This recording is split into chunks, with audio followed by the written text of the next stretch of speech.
शंकर भगवान पर चढ़ी हुई बेलपत्र कहीं जमीन पर भी पड़ी हुई मिली है तो उसको उठाकर एक बार मस्तक पर रख लिया करो। कौटी कौटी पाप ढेर पड़े हुए होंगे हमारे जीवन के, ऐसा कोई व्यक्ति नहीं जिससे पाप नहीं होता। श्री ऋषभदेव जी महाराज का चरित्र आता है, अहिंसा परमो धर्म को बताते हैं, और ऋषभदेव जी महाराज कहते हैं हर व्यक्ति से पाप होता है, चाहे वो संसार का कोई मनुष्य हो।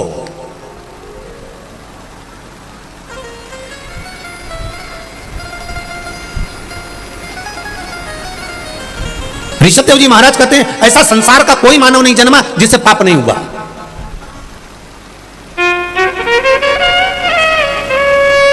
अहिंसा परमो धर्म की लेखनी ऋषभदेव जी महाराज वर्णन करते हैं। किसी ने पूछा ऋषभदेव जी महाराज जी से, हर व्यक्ति पापी है?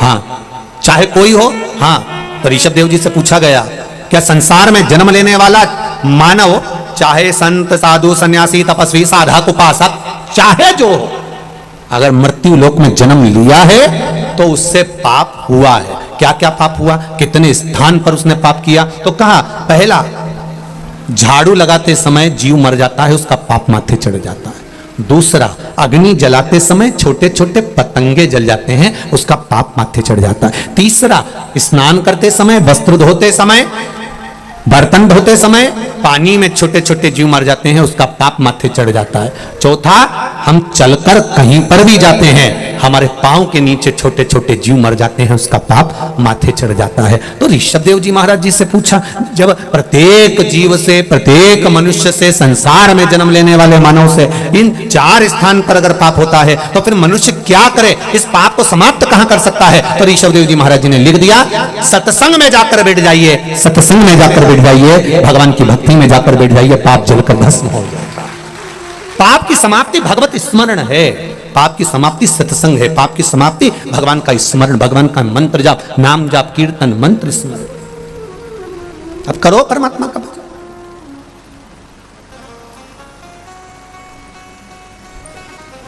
आप भगवान का भजन में नित्य लगिए, पाप छिन्न। जब अदालत में पेशी कर कर कर थक जाते हो तब वकील कहता है राजीनामा, अरे बोलो जम के बोलो, राजीनामा कर लो। तो अक्कड़, मैं काय को करूं? तो क्या और चलने दो, और पेशियां चली, थक गए, तब वकील ने फिर कहा राजीनामा कर लो। मैं काय को करूं, मैंने इतने बड़े बड़े वकील कर रखे। फिर पैसी पे पैसी चली, एक अदालत से काम छूटा दूसरी अदालत में पहुंच गए, फिर पैसी। फिर वकील ने कहा, जम के बोलो, राजीनामा कर लो। वकील कोई मूर्ख नहीं होते, वकील भी अक्ल वाले होते हैं। और एक बात वकील हमेशा कहता है कि जिंदगी में अगर वकीलों से सीखना है तो वो आपको समझाकर एक बार जरूर कहेगा कि एक बार अच्छे से विचार कर लो, राजीनामा कर लो। ये हर वकील कहता है। हाँ, जिसको ज्यादा खाना हो तो बोले नहीं कहेगा क्या करना राजीनामा करके, अभी तो चलने दो केस, चलने दो केस, चलने दो केस, चलने। पर जो चतुर वकील होगा, विद्वान होगा, ज्ञानवान होगा, जो चाहेगा आपका हित, तो वो कह देगा कुछ नहीं, राजीनामा करो और अपनी जिंदगी खुश होकर जियो। जब तक केस चलेगा तब तक वो डिप्रेशन में रहेगा। सही है कि गलत है? छोटा सा भी अगर अदालत में केस चलता है, प्रॉपर्टी का, संबंध का, रिश्तों का, धन का, दौलत का, आदि का आदि गलत गलत कार्य का अगर केस चल रहा है तो तुम रात को सही से सो नहीं सकते, आधी रात को एकदम याद आ गई तो उठ के बैठ जाओ। सेल टैक्स, इनकम टैक्स आदि के जीएसटी वीएसटी, जरा सा याद आ गया, वो फाइल तो रह गई तुरंत। अब पत्नी भी कह रही है, क्यों उठ के बैठे हो, सो क्यों नहीं जाते?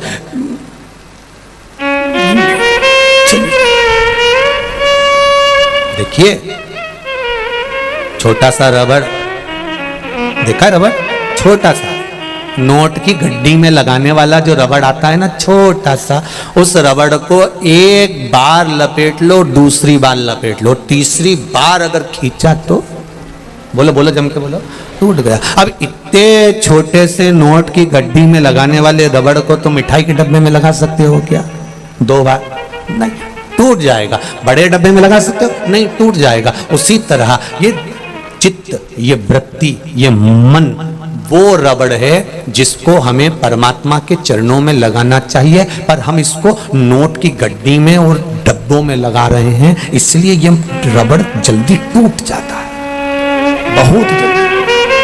उस रबड़ को सही जगह लगाइए। ज्यादा रबड़ को खींचोगे टूटेगा, दिमाग को ज्यादा 10 जगह लगाओगे। इसलिए वकील कहते हैं राजीनामा कर लो, और यह वकील नहीं कर रहे, यह हमारे हृदय में हमें बिठा कर रखना है कि जिसने जिंदगी में जन्म लेने के बाद राजीनामा करना सीख लिया, कोई भी बात हो, सब्जी बेकार बन गई राजीनामा कर लो, कोई बात नहीं, नमक ज्यादा पड़ गया राजीनामा कर लो, काम बिगड़ गया राजीनामा कर लो, कोई बात नहीं, चिल्लाना नहीं, क्रोध नहीं, अभिमान नहीं, अहंकार नहीं, वासना नहीं, तृष्णा नहीं, लोभ नहीं, आसक्ति नहीं, काम नहीं, राजीनामा करना जो सीख गया तो उसका जीवन एकदम क्लीन और आनंद में हो गया। जिसकी पेशियां चलती रहती है, हर बात में जवाब देगा। उसने कुछ कहा पत्नी ने, मैं तुमसे कब से कह रही हूं, और इसने पलट के जवाब दिया, तो तू जवाब दे, अगली पेशी उसकी देख। तुरंत वो भी तैयारी में बैठी थी, फिर उसने सुना दिया, उसने पेशी चालू करी, फिर इधर से फिर उधर से। राजीनामा करना से थोड़ा सा नर्म बनना से रखो। देवराज को ले गए। शिव महापुराण की कथा कहती है, अभी तक खड़े थे, देवता लेने के लिए अब आए हैं गण दूसरे। सेठ जी की कथा चल रही थी, सेठ जी दान पुण्य करे तब तक अच्छे लोग खड़े मिले थे, बेकार कर्म करा तो काले काले भयंकर भूत जैसे खड़े मिले। पूछा तुम कौन हो? लाने लेकर जाने वालों की ड्यूटी चेंज हो गई है क्या? पहले तो सुंदर लोग आए थे, अब काले काले लोग आए। कहा नहीं नहीं, ये कर्मों के अनुसार है, पहले तुम्हारे कर्म अच्छे थे इसलिए देवता आए थे, अब कर्म बिगड़ गए इसलिए यम के दूत बंदी बनाने के लिए आए। आपके कर्म अच्छे होंगे आपको अच्छा मिलेगा। यमदूत की जगह पर भगवान शंकर के गण देवराज को लेकर जा रहे थे। देवराज ने चलते चलते गणों से पूछ लिया, मैंने पुण्य कौन सा किया जो आप मुझे लेने आए हो? कहा तेरा एक पुण्य प्रबल है, तेरी माता ने 1 लोटा जल शिव जी को समर्पित करा, और तेरे प्राण जो छूटे हैं ना, तेरी बुद्धि जो गई है, तुझे बेलपत्र के वृक्ष के नीचे जो तेरी बुद्धि लेकर गई है, इससे तुझे फल की प्राप्ति।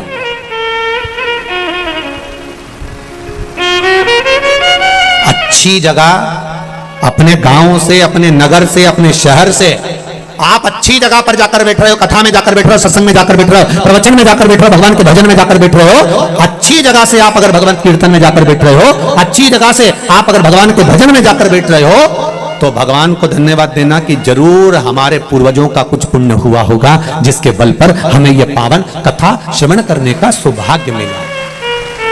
हम रतनलाल जी सुराना जी को तो धन्यवाद देंगे, पर इनसे ज्यादा इनके पूर्वज माता पिता स्वर्गीय जयचंद जी को, श्रीमती कमला देवी जी को, इनको साधुवाद देंगे कि उनका आशीर्वाद जो फला वो आज पुण्य के रूप में ये शिव महापुराण के रूप में मिला। ये पूर्वजों की कृपा से, और वो भी श्राद्ध पक्ष,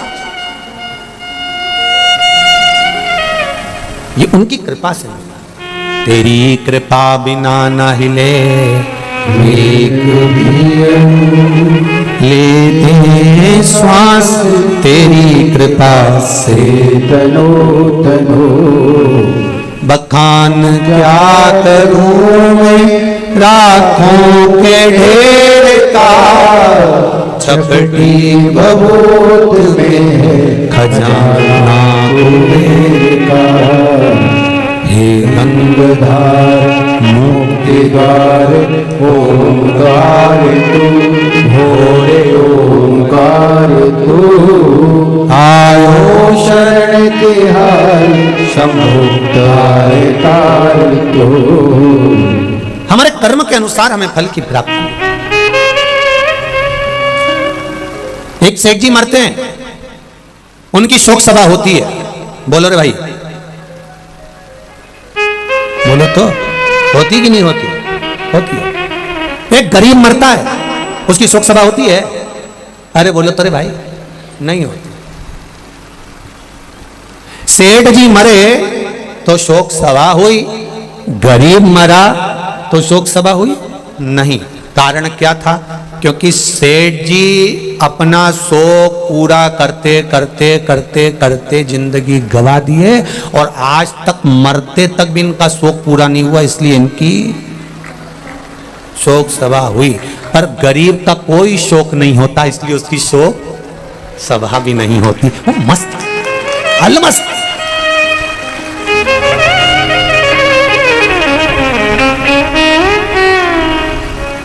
इसलिए सेठों में सेठ मारा सांवरा, बाकी डुपली है केट। जितना है वो एक ही सेठ, कौन?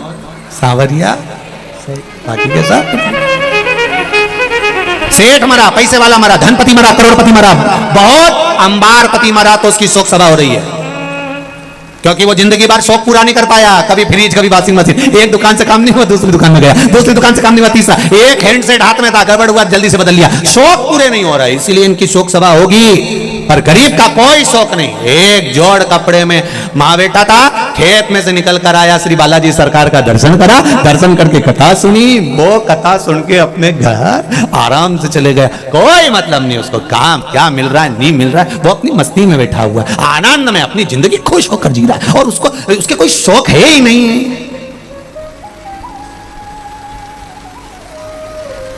कोई शौक नहीं, इसलिए इनकी शोक सभा भी नहीं।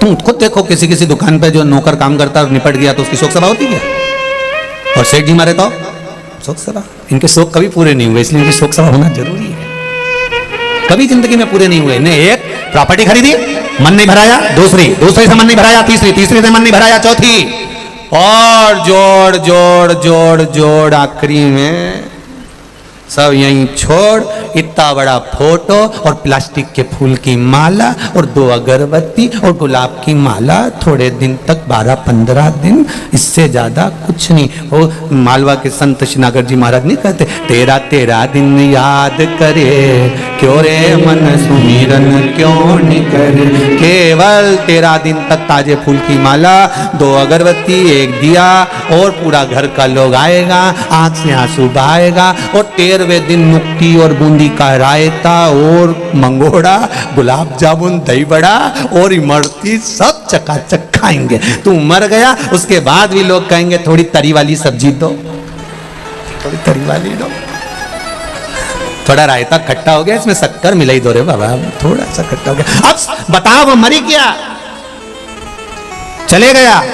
16 श्राद्ध में फोटो को नीचे रखेंगे, और फोटो को नीचे रखकर और कंडा जला के घी और शक्कर गुड़ छोड़ेंगे, और बेचारे को दमे की बीमारी थी, बेचारा दमा में मर गया, और ने कंडे की ओर धुनी दे दी, और पड़ेगा डर आ रही, और घी और पूड़ी और खीर पूड़ी में मिला के तुम्हारे फोटो में चिपका देंगे, और तुम ऐसी स्माइल देती रहोगी, वो पूड़ी चिपकी रहेगी, खाता नहीं जिंदगी समा। इसलिए मान मेरा कहना नहीं तो पछताएगा, और माटी का खिलौना माटी में मिल जाएगा, हेट बूट सूट सब धरा रह जाएगा अलमारी में। इसलिए सुराना जी ने कल कथा रखी है, अपनी अलमारी के अच्छे अच्छे कपड़े निकाल के लिया और बालाजी सरकार में आकर पहनो। बाबा भी ठाट में और तुम भी ठाट में, अलमस्त होकर रहो। कई बहुएं बड़ी रोती रहती दिन भर, आंख में आंसू डाल, सास हमेशा कहती थी अच्छा पहनो, खूब रखा है पहनो, क्या करोगे। एक पति पत्नी घूमने के लिए विदेश गए, पत्नी को वहां पर एक सेट पसंद आ गया, हाफ सेट बड़ा सुंदर, पत्नी ने कहा ले लो 7 लाख का है, ले ले। पत्नी ने ले लिया, एलईडी चालू करो, एलईडी ले लो। अब 7 लाख कहाँ ले, और पत्नी ने वो सेट ले लिया, और लेने के बाद पति ने कहा पहन ले, अभी थोड़ी ना पहनूंगी, अच्छा जरा मौका आन दो फिर पहनूंगी, और मौके का इंतजार करती रही, फिर कब पहनेगी, अब जन्मदिन आ गया, आज तो पहन ले, नहीं अभी नहीं, मेरे देवर के लड़के की शादी होगी तब पहनूंगी, और पहनते पहनते ही मालूम एक दिन छाती में दर्द हुआ, अर्थी पे बांध दिया, पति रोता रोता अंदर गया, सेठ निकाल के लाया, इसको पिनाने लगा, बेस्ट फ्रेंड दोस्त कहने लगे भाभी तो मर गई अब क्यों पिना रहा है, मैं इसको हमेशा कहता था पहन ले पहन ले पहन ले, ये हमेशा कहती थी मौका आन दो मौका आन दो मौका आन दो, इसका तो मौका नहीं आया और भगवान ने लगा दिया चौका, ले बड़ा। जितने लोग कथा सुन रहे हैं आस्था चैनल पर, जितने लोग कथा सुन रहे हैं फेसबुक यूट्यूब पर, और जितने कथा सुन रहे हो ये सालासर बालाजी के धाम में, तुम मौके का इंतजार मत करना रीजी, बिल्कुल। अपन तो एक से बढ़कर एक पेड़ लो, जो अलमारी में धरा सब निकालो, सब पेड़ो।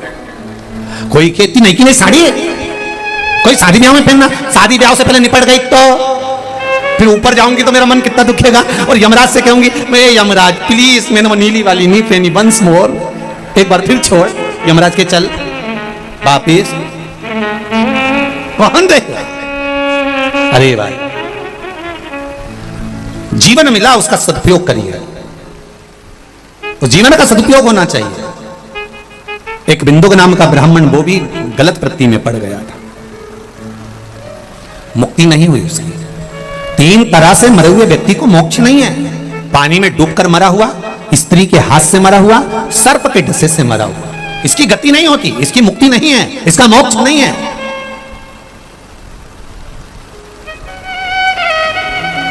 अगर किसी स्त्री के चक्कर में, किसी नारी के चक्कर में, किसी नारी के कहने पर, किसी स्त्री के कहने पर कोई मर गया, उसकी मुक्ति नहीं है। सर्प के डसे से मर गया, उसकी मुक्ति नहीं है। पानी में डूबकर मर गया, उसकी मुक्ति नहीं है, मोक्ष नहीं है।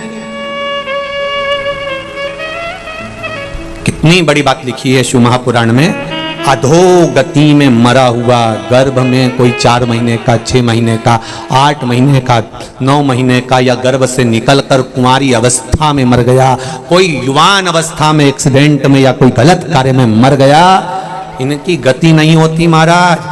पिंड भी नहीं मिलता, चाहे गया जी में जाकर दे दो, चाहे ब्रह्म कपाली में जाकर दे दो, इनको पिंड नहीं मिलता, इनको तर्पण नहीं मिलता, इनके तिलांजलि नहीं होती। अगर ब्राह्मण भोजन भी करे तो इनके खाते में नहीं जाता, जो कुंवारी अवस्था में मर गया।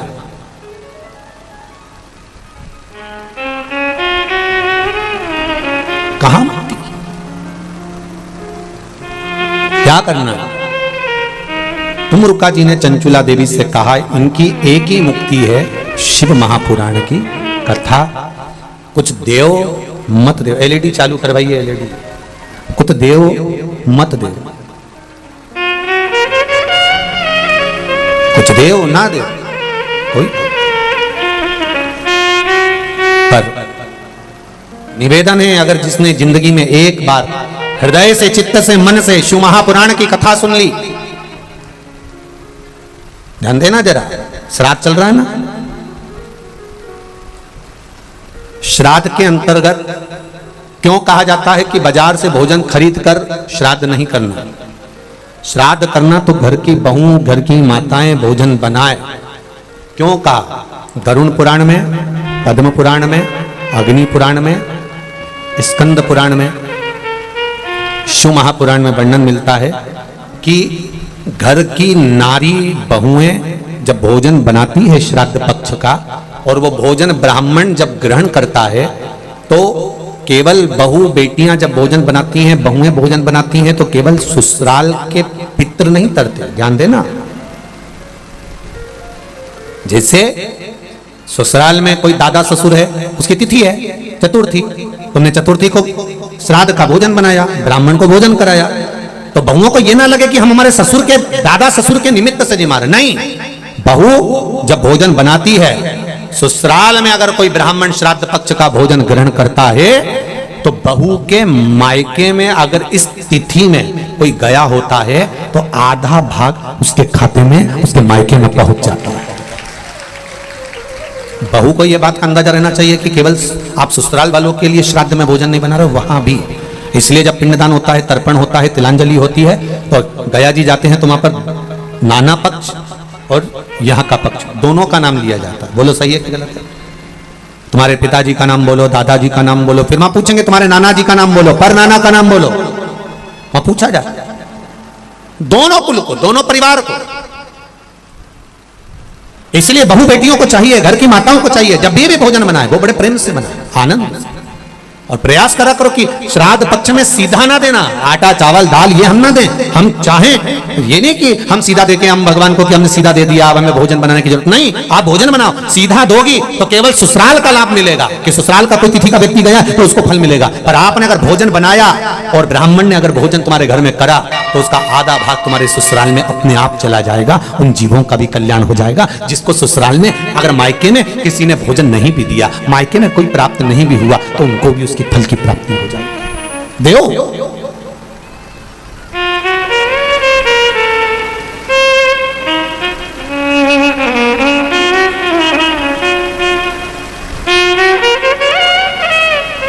महाराज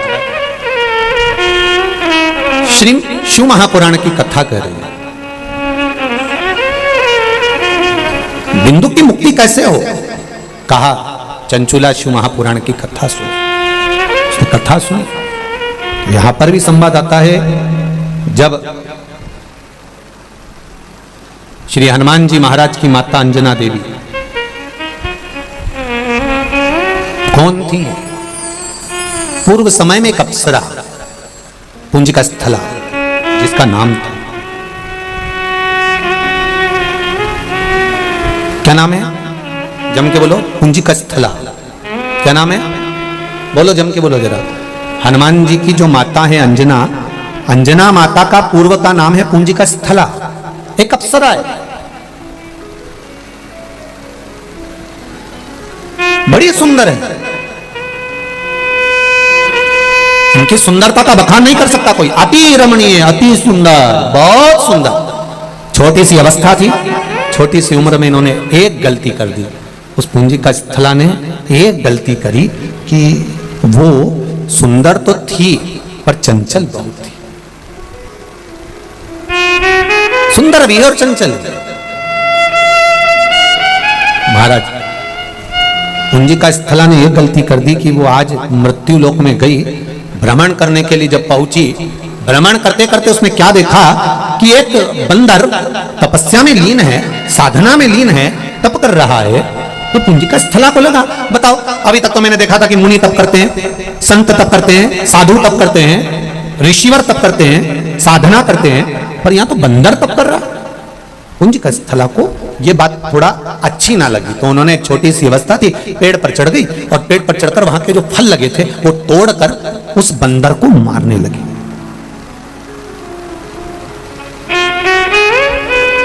हमें स्मरण नहीं हो पाता। हमारे घर के जब छोटे बच्चे कोई गलत कार्य करते हैं तो हम बड़े खुश होते हैं कि एक छोटा बच्चा चींटा पकड़ता है ना, छोटा बच्चा जब चींटी पकड़ता है ना, तो घर की माताएं, घर के लोग बड़े खुश होते, देखो पकड़ रहा है, देखो पकड़ रहा है। उसको समझाना चाहिए, नहीं नहीं, कोई जीव की हत्या नहीं करना, कोई जीव को कष्ट नहीं देना।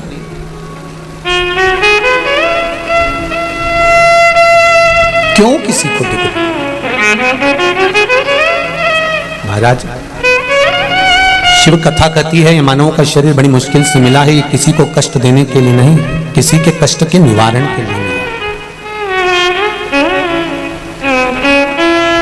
आपने शिव महापुराण की कथा में से कुछ सीख लिया कि मुझे 27 बार श्राद्ध पक्ष में शंकर भगवान को जल चढ़ाना है, या 27 मनके की माला से जाप करना है, या 27 बार मुझे मंत्र का स्मरण करना। केवल आपने सीखा और आपकी जिंदगी संवरने लगी, तो उसमें आपका फायदा, उसमें आपका लाभ। जैसे एक पत्र आया, देखिए,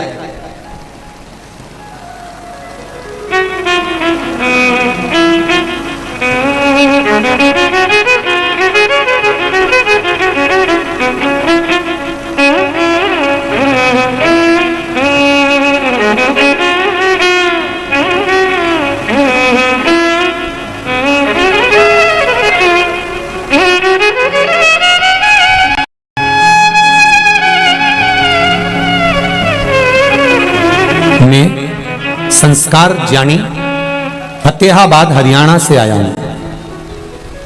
कहीं बैठे हो तो हाथ हिलाइएगा, कहीं पर विराजित हो। आप इधर हैं? हाँ, कहाँ है बाबू? हाथ हिलाइए, धीरे धीरे, आराम से, आराम से, आराम से। मैं संस्कार ज्ञानी फतेहाबाद हरियाणा से आया हूं। दिख नहीं रहे बाबू? थोड़ा सा आगे आएंगे आप? हमें दिख नहीं रहा है। कैमरे वाले को भले दिख गए होंगे। मेरी उम्र 12 वर्ष है गुरुजी। मैं 400 किलोमीटर दूर से आया, अपने दादा दादी व परदादा दादी के साथ बाबा की धोख लगाने आया हूं। मैं जन्म से ही विकलांग था, मेरे दोनों पांव से मैं चल नहीं सकता था। हरियाणा के लगभग सभी डॉक्टरों का इलाज करवा लिया था, पर मेरे पांव से मैं चल नहीं पाता था, बेड पर पड़ा रहता था, उठ नहीं पाता था। गुरुदेव, आपकी कथा टीवी पर सुनी, एक बेलपत्र और एक लोटा जल का कमाल दिखाने आया हूं। मैं अपने पांव पर चलकर शिव पुराण को धोख लगाने आया हूं।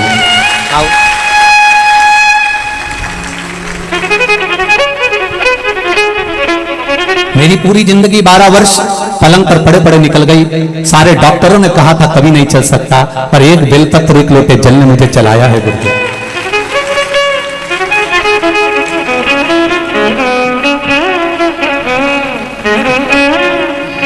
जोरदार ताली बजाएं। जो बेटा पलंग पर पड़ा रहता था, उठ नहीं पाता था, चल नहीं पाता था, आज वो चलकर सालासर बालाजी की इस कथा में शिव महापुराण में पहुंचा है। जोरदार ताली बजाकर स्वागत करें। सारी समस्या का हल एक लोटा जल। नमस्तुभ्यम।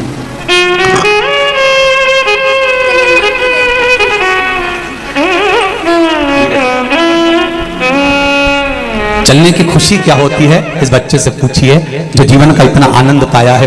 12 साल से जो पलंग पर पड़ा था और चला है बाबा की कृपा से, उसके चलने की प्रसन्नता, उसका आनंद है। शंभु शरणे मांगू घड़ी रे घड़ी, दुख काटो दया करी मैं दर्शन आपो। देखकर बड़ी प्रसन्नता है। देखिए शिव जी के पास में, यहाँ पर हमारे पास में या कुबेरेश्वर धाम में या हमारे पास कोई ऐसी विद्या नहीं, कोई मंत्र नहीं, कोई साधना नहीं, कोई हमारे पास में बेल भभूति नहीं। हमारे पास तो केवल ये शंकर का नाम है और शिव का स्मरण है। शंकर भगवान का ही स्वरूप श्री बालाजी सरकार सालासर में विराजमान है। 11वें रुद्र बाबा को यहाँ कथा कराना होगी और आप लोगों के भाग्य में यह कथा लिखी होगी तो श्राद्ध पक्ष में मिल रही है। ये तो उसकी कृपा है, उसकी उदार। बहुत आप दिल से उसका भजन करो, पुकारो आप दिल से, आप स्मरण करो दिल से, वो मिलेगा। हम कुछ नहीं दे सकते आपको, ना हम बेल दे सकते हैं, ना हम आपको भभूति दे सकते हैं, ना हम आपको कोई मंत्र साधना, हम ये भी नहीं कर सकते कि आप ऐसे रहना या इतने दिन तक बैठे रहना। हम तो केवल इतना कहेंगे कि आप दिल से बाबा से कहिए, आप दिल से उसका स्मरण करिए। एक लोटा जल और एक बेलपत्र बाबा को कहकर बोल कर आना, दिल से देकर आना, दिल से कहकर आना, वो दिल से दे देगा। और आए हो बालाजी की कथा में सालासर, दिल से कथा सुनकर जाना, मेरे बालाजी सरकार से और मेरे भोलेनाथ जी से कहकर जाना, बाबा मैंने सुना है कि तू कथा सुनने वालों को देता जरूर है, मैं आई हूं आस लेकर, 3 महीने में मेरे मन के भाव पूर्ण करना, मैं फिर कथा में पहुंच जाऊं, ऐसी कृपा देगा वो। चित्तवृत्ति में आनंद हो। हम सालासर मंदिर के पुजारी श्री मिट्टू जी से कहते थे हमेशा कि एक बार सालासर कथा करना है, पर व्यवस्था हम लोगों के आना नहीं हो पाता, समय नहीं मिल पाता। मिट्टू जी हमेशा कहते थे कि आप आइए, कभी योग बनेगा। और आज सुराना परिवार के द्वारा जो कथा हो रही है, मुझे तो लगता है कि मेरे बालाजी सरकार ने सुना होगा और यहाँ करवाया।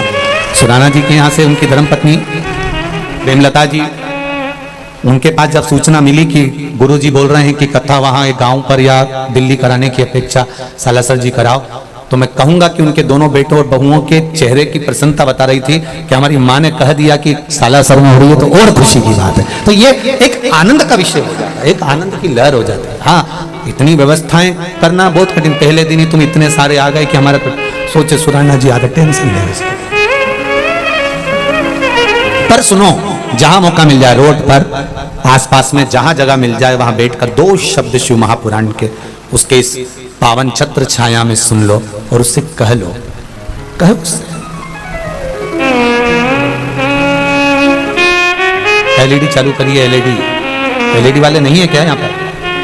वो एलईडी हम चालू कर रहे हैं, वो सब पीछे से आवाज लगा रहे हैं, देख रहे हैं। जीवन का एक आनंद प्राप्त, सुख प्राप्त। महाराज पुंजिका स्थला एक गलती कर गई। पुंजिका स्थला सुंदर बड़ी थी, बहुत सुंदर, बहुत आनंदित, पर उसने एक गलती कर